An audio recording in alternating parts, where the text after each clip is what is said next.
Hello! In this video I will show you how to install ChatGPT Widget on ACER Iconia Tab P11.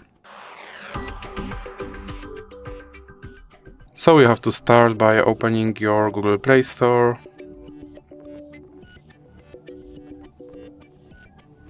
Then you have to click on search bar and type in Wally AI and click search.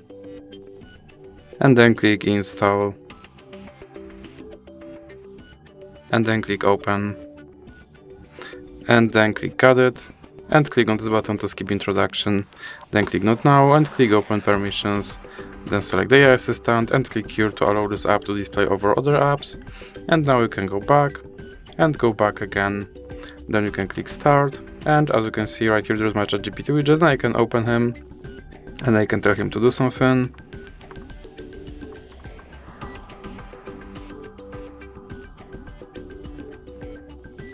And as you can see, he responded. And if you want to remove him from your screen, simply drag him into the X icon in the middle.